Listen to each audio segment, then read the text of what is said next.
Hello guys, వీడియోనైతే last దాకా చూడండి అండ్ ఛానల్ని సబ్స్క్రైబ్ చేసుకోండి. ఈరోజు అయితే ఎపిసోడ్ స్టార్ట్ అవ్వగానే విక్రమ్ కృష్ణ దుర్గాని చితకబాదుతాడు. పోలీసుల దగ్గర నుంచి తప్పించుకోవడానికి చాలా ప్రయత్నిస్తాడు. కానీ ముగ్గురు కానిస్టేబుల్ దాకా ఉంటారు. అందరు పట్టుకొని అయితే దుర్గాని విక్రమ్ కృష్ణ దగ్గరికి తీసుకొని వెళ్తాడు. పట్టుకోగానే రే వదలండి రా, రే మీకు నా సంగతి తెలియదు రా, రే వదలండి రా, రే రాధ కావాలా, లోపలేస్తే జీవితాంతం అక్కడే ఉంటావు అని విక్రమ్ కృష్ణ అయితే చెప్తాడు. అసలు నువ్వు నా గురించి ఏమనుకుంటున్నావు రా దుర్గా? నేను నిన్ను పట్టుకోలేను అనుకున్నావా, లేకపోతే నువ్వు నాకు దొరకను అనుకున్నావా? రే నిన్ను పట్టుకోవాలంటే ఎంతసేపు రా, ఇలా ఇలా చిటికలో పట్టుకునేస్తా నేను. కానీ నువ్వు నా రాధ క్యారెక్టర్ మీద నిందేసావు, అందుకే ఇంత చేయాల్సి వచ్చింది. అర్థం కాలేదా?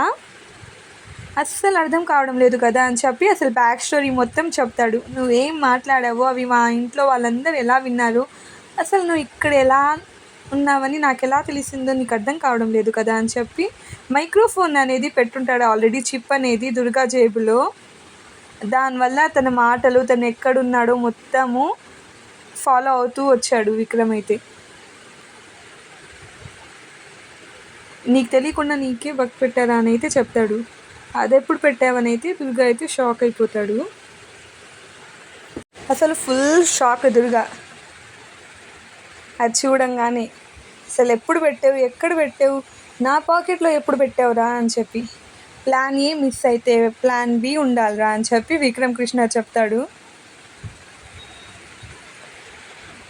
అసలు నిజానికి ఏం జరిగిందంటే మొత్తం తెలుసు విక్రమ్ కృష్ణకి. రాధ ఇంట్లో నుంచి వెళ్ళడము మొత్తం చూశాడు, కానీ అది ఒక ప్లాన్ ప్రకారంగా గమ్ముగున్నాడు. మొత్తం అందరి ముందు నిజస్వరూపం దుర్గాది బయట పెట్టాలని అయితే అందుకే గమ్ముగున్నాడు. ఇప్పుడు మొత్తం రివీల్ చేస్తాడు ఒక్కొక్కటి విక్రమ్ అయితే.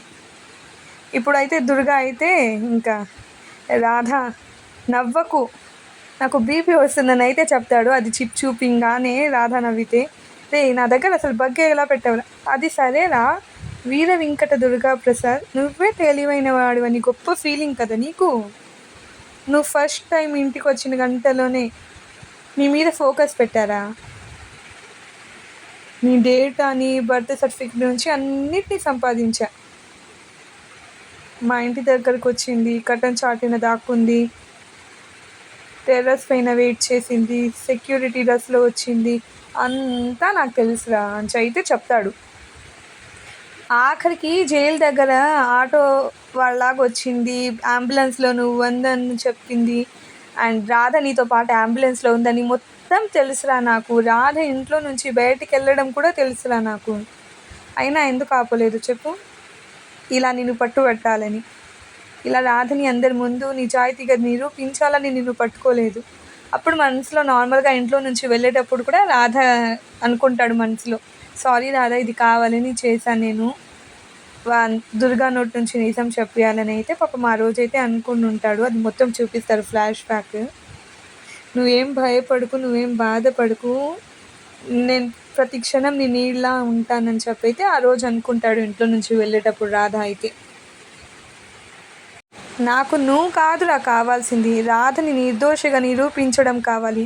నీ నోటితో నీ పాపాన్ని అందరితో చెప్పాలి, అందరూ వినాలి, అదే నా ప్రాజెక్ట్ అని చెప్పి రాధ కట్లయితే విప్పుతాడు. సారీ రాధ, నిన్ను చాలా బాధ పెట్టాను,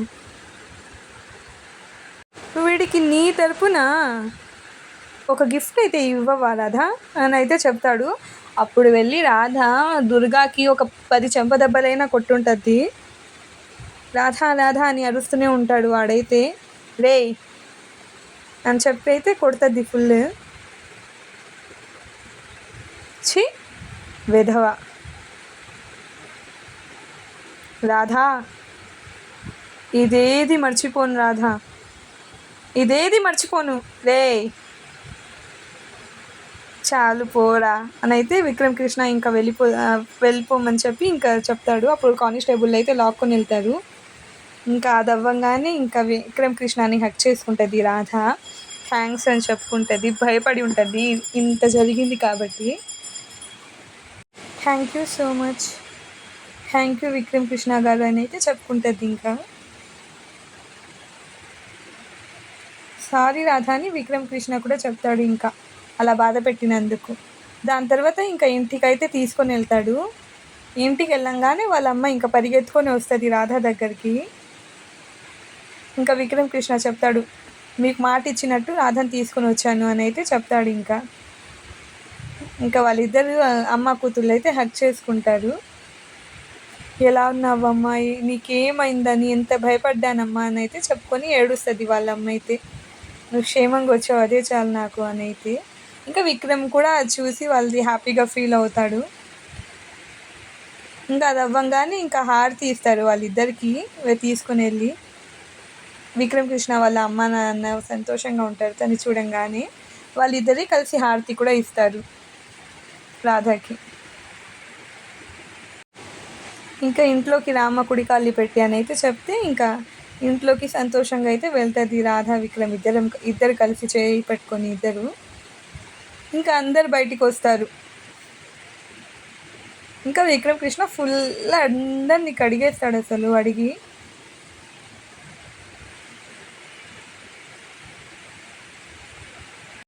వాళ్ళ అత్తయ్యనైతే అడుగుతాడు, ఒక నింద మోపే ముందు మీకు ఒక అమ్మాయి ఉందని గుర్తుపెట్టుకోవాల్సింది, మీరు ఒక తల్లని అసలు మర్చిపోయారు. రాధ కూడా మీకు వరుసకే కూతురే అవుతుంది కదా, అది మర్చిపోయినట్టున్నారు మీరు. ఒక ఆడపిల్ల ఇంటికి వచ్చింది, పెళ్ళి జరిగిన పద్ధతి, ఈ పెళ్ళి మీకు నచ్చకపోవచ్చు, కానీ మీకు పెళ్ళి చేసుకోవడం కూడా మాది ఇష్టం ఉండకపోవచ్చు, కానీ ఇంటిని వదిలొచ్చిన ఒక అమ్మాయిని ఇంత ద్వేషమా?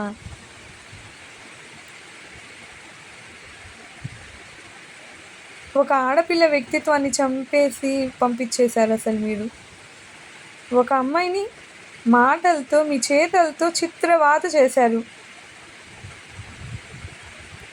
రాధ ఏం తప్పు చేసిందని నన్ను పెళ్లి చేసుకోవడమే నా తను చేసిన తప్పు. ఆ దుర్గ ఎప్పుడో రాధ చదువుకునేటప్పుడే ఏడిపించారు. వాడికి రాధ తగిన బుద్ధి చెప్పింది. అదే మీరు అవకాశంగా తీసుకొని రాధని ఎన్ని చిత్రవాదనలు పెట్టారు, ఎంత ఇది చేశారు, తన క్యారెక్టర్ పైన కూడా వేలెత్తారు మీరు. మీరు అసలు మనుషులేనా? కనీసం మానవత్వమైనా ఉందా మీకు? చేయి పట్టుకొని నెట్టేస్తారు. ఇద్దరిని విడదీయడానికి ఎంత ట్రై చేశారు, స్టోర్ రూమ్లో పడుకోమన్నారు. అసలు ఇంత నీచమా మరి? ఒక మనిషిని ఇంత హీనంగా చూడాలా? రేపు ఇదే పరిస్థితి మీ ప్రియాకు వస్తే మీకు బాధ అనిపించదా?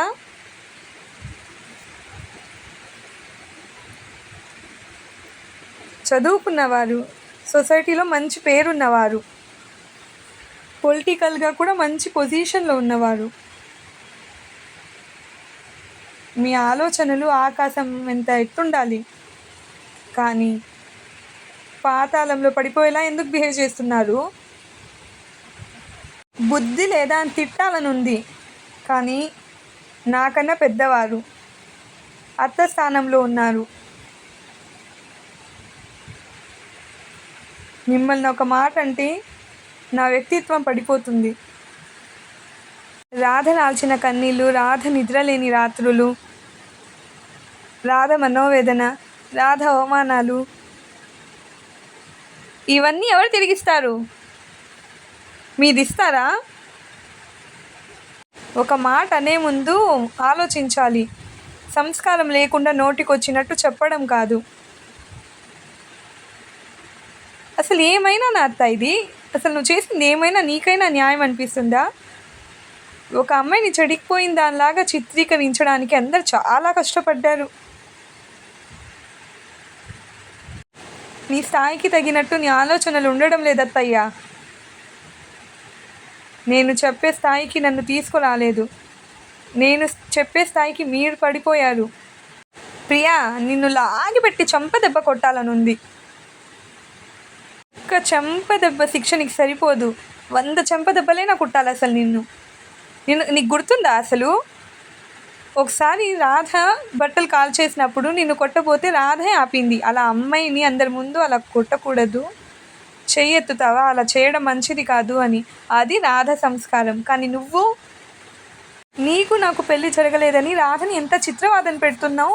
అది కరెక్ట్ కాదు ప్రియా. జీవితంలో కోరుకున్నవన్నీ జరగకపోవచ్చు. అంత మాత్రాన తప్పుదారిలో ఆలోచించాలా? రేపు పెళ్లి చేసుకొని అత్తారింటికి వెళ్ళాలి. అక్కడ వేరే వాళ్ళతో కలిసి బతకాలి. అక్కడ కూడా ఇలానే చేస్తావా? అడ్జస్ట్ అవుతూ ఉండాలి. అక్కడ కొన్నిటిని నాకు నచ్చకపోయినా స్వీకరిస్తూ ఉండాలి. అలా ఉండాల్సిన అమ్మాయి ఇలా చేస్తావేంటి? నువ్వు అసలు ఆడపిల్లవన్నీ నువ్వు గుర్తుపెట్టుకో ప్రియా. మర్చిపోయినట్టున్నావు అసలు నువ్వు. ఇంట్లో పెద్దవాళ్ళు కొందరు మౌనం వహిస్తారు, ఇంకొందరు మరోలా ఆలోచిస్తారు అని వాళ్ళ నాన్నమ్మని వాళ్ళ అమ్మమ్మని వాళ్ళ మావయ్యని కొంచెం చెప్తూ ఉంటాడు. తల్లి కూతుళ్ళు అసలు ఇద్దరు ఎదురు పడితే అసలు మొహాలు తిప్పుకుంటున్నారని చెప్పి చెప్తారు. కొందరు మొహాలు మార్చుకొని ఉంటారు అని అందరినీ పాయింట్అవుట్ చేస్తారు. ఎవరెవరైతే ఇంకా రాధని మంచిగా చూడలేదు. అసలు ఏంటిది? ఇలా ఏమైనా బస్ స్టాండా, రైల్వే స్టేషనా? ఎవరికి తెలియనట్టు తిరుగుతూ ఉన్నారు. మనుషులే కదా ఇక్కడ ఉండేది. ఏం మాట్లాడుకోవడానికి ఏంటి? అన్న చెల్లెళ్ళు మాట్లాడుకోరు. అసలు ఎవరు తెలియని వాళ్ళు కూడా పక్కన కూర్చొని కొంచెం సేపు మాట్లాడుకుంటారు వెళ్ళేదానిలో. కానీ ఇక్కడ ఆప్యాయంగా ఉండాల్సిన దగ్గర ఏందో సొంత మనుషులతోనే ఇలా ఉంటున్నారు మీరు అని చెప్పి అడుగుతారు. అసలు ఇలాంటి ఇంట్లో ఎలా ఉండాలనిపిస్తుంది? మనం ఎలా ఉంటున్నాం? అసలు ఎలా ఉండాలి? ఎలా ఉండేవాళ్ళం? అసలు ఎలా అయిపోయింది? మావయ్య, ధర్మం తెలుసు కూడా మౌనంగా ఉండడం అధర్మం కన్నా ఘోరమైంది మావయ్య.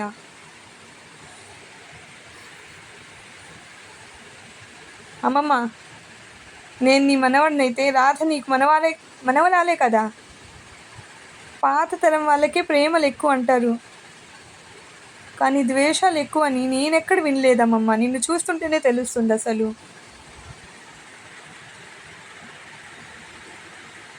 ఈ ఇంటికి మీరు పెద్ద దిక్కు. ఆ పెద్దరికం మాలో క్రమశిక్షణని పెంచాలి, కక్షల్ని కాదమ్మమ్మ.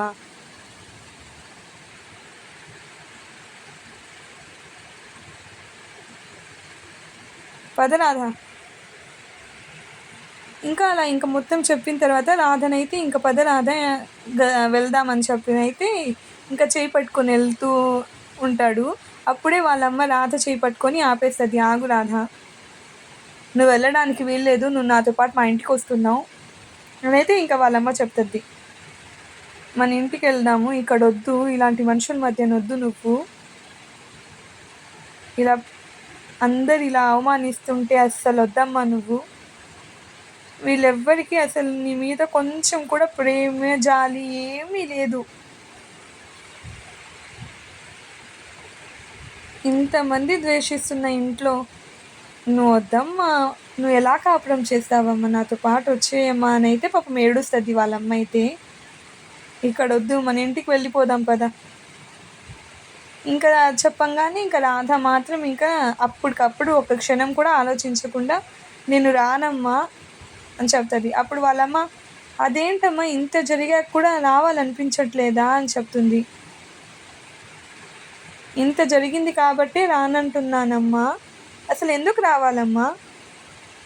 ఇంట్లోకి అడుగు పెట్టిన రోజు నేను ఒంటరి దాన్నేమోనని అనిపించింది, కానీ అది కొన్ని రోజులే. నేనెవరు? సీనయ్య పద్మావతిల కూతుర్ని, ఒక టీ కొట్టు అమ్మాయిని నేను.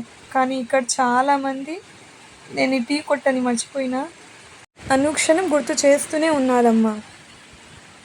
కానీ విక్రమ్ కృష్ణ గారు ఒక్కరే నన్ను రాధగా గుర్తించారు, ఒక అమ్మాయిగా గౌరవించారమ్మా.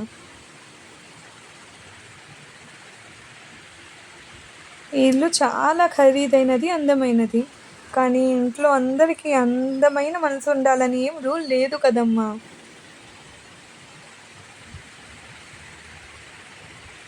కానీ విక్రమ్ కృష్ణ గారు నాకు అండగా నిలిచాడు, నా కోసం తన వాళ్ళని ఎదిరించాడు. ప్రతి అడుగులో ప్రతి కష్టంలో నా చేయి పట్టుకొని నాకు తోడుగా ఉన్నారమ్మా. అది ఇంకా చెప్పంగానే వాళ్ళ అమ్మ అయితే మురిసిపోతుంటుంది, నా కోడలు ఎంత మంచిగా చెప్తుంది నా కొడుకు గురించి అని.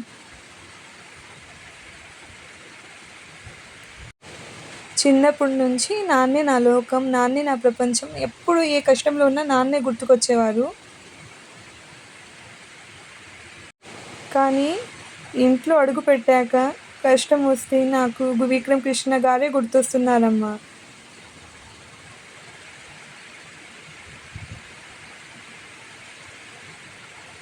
నాకు గొప్ప ఫ్రెండ్ దొరికారు, మంచి తోడు దొరికింది. ఎందుకు రావాలో ఇప్పుడైతే నాకు తెలియదమ్మా. కానీ నాకు ఏ కష్టం వచ్చినా చెయ్యి అందించే చెయ్యూత దొరికిందమ్మా.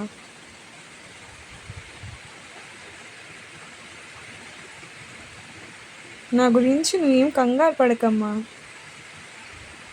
నాకు ఏ కష్టం వచ్చినా చూసుకోవడానికి ఆయన ఉన్నారు, నా భర్త ఉన్నాడు.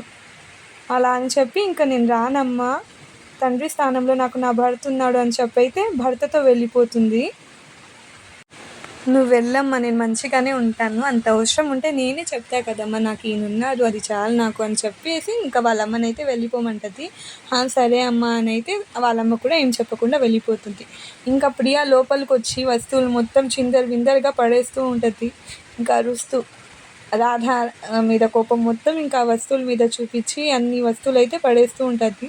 ఇంకా వాళ్ళమ్మ వస్తుంది వెనకాల నుంచి, బేబీ బేబీ బేబీ అని చెప్పి అయితే ఇంకా ప్రియా వాళ్ళ అమ్మ అయితే ఇంకా వస్తుంది.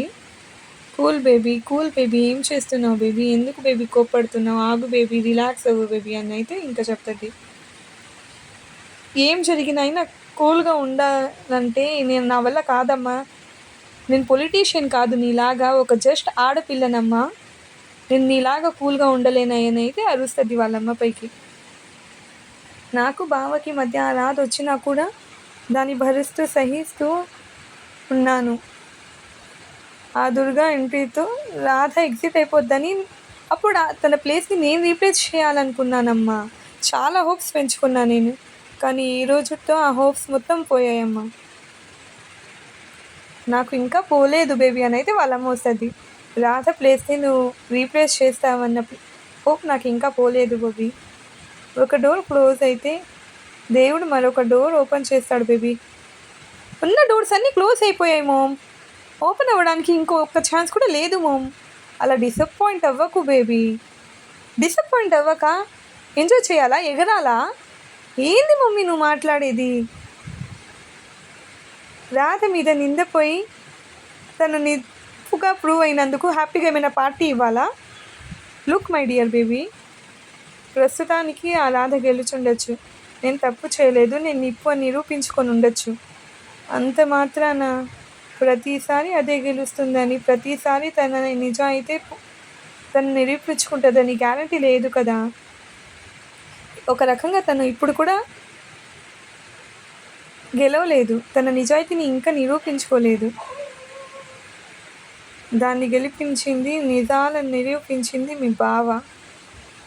మీ బావది పోలీస్ బ్రెయిన్ కాబట్టే ఆ బ్రెయిన్తో ఆలోచించి దానికి తగ్గ ప్లాన్ వేసి, మీ బావ లేకపోతే ఇలా జరిగేది కాదు, ఇప్పటికి రాధ చాప్టర్ క్లోజ్ అయిపోయి ఉండేది. అలా అయితే ఇలా జరిగేది కాదు, ఇలా అయితే అలా జరిగేది కాదు అని చెప్తూ ఇఫ్ అండ్ బట్స్ అని మాట్లాడుకుంటూ ఉండకు మమ్మీ. జరిగింది మాట్లాడు. ఇప్పుడు క్లోజ్ అయింది రాధ చాప్టర్ కాదు మమ్, నా చాప్టర్, దాని గురించి మాట్లాడు. డోంట్ వరీ బేబీ, దాని గురించి నువ్వేం టెన్షన్ పడకు. మీ బావది పోలీస్ బ్రెయిన్ అయితే నాది పొలిటికల్ బ్రెయిన్. ఆ పొలిటికల్ బ్రెయిన్ వాడి నోటి మాటతో ఓట్లు వేయించుకోగలను, నోట్లు ఇచ్చి ఓట్లు వేయించుకోగలను.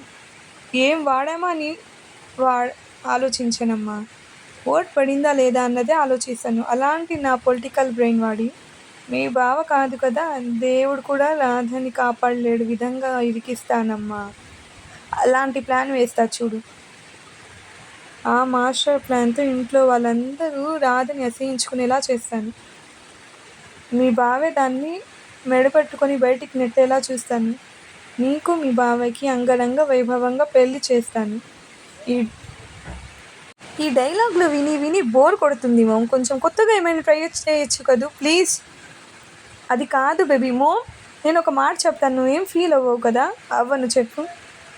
ఫీల్ అయినా కూడా చెప్తాలే. నువ్వు నీ పొలిటికల్ కెరియర్కి ఇస్తున్న ఇంపార్టెన్స్ నీ కూతురు లైఫ్కి ఇవ్వడం లేదు మమ్మీ. కన్న కూతురు జీవితంలో ఓడిపోయిన దానికంటే నువ్వు ఎలక్షన్లో ఓడిపోతేనే ఎక్కువ బాధపడతావు. అదేంటి బేబీ అలా అంటావు?